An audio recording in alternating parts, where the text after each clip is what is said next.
All stories are part of a history of stories, and I do think that's important for kids and for emerging writers to know.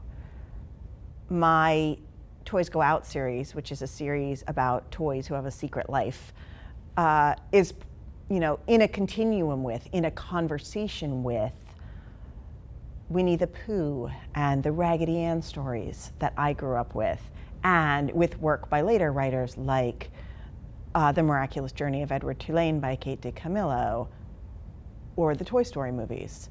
So toy stories are always going to be in conversation with one another. And magic school stories like Upside Down Magic are in conversation with the magic school stories that have come before. And those have a long history too. So I think that when kids start to write, it is very natural for them to write in conversation with the books that they love. And that is a great skill building exercise, right? You love stories with knights and dragons, let's imagine. So you've read a bunch of them. So of course you want to write one. And all right, what are you bringing to the conversation, right?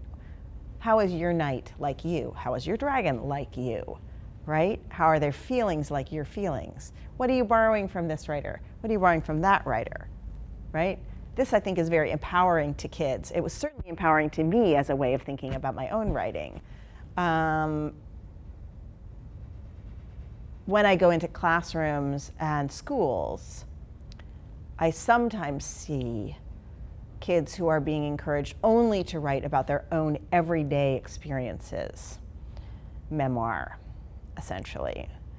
And they aren't yet understanding that you can take your own emotional life and put it into a dragon, your own emotional life, and use that as a way of having a conversation with the stories that you love, or with that history of stories that has come before your story.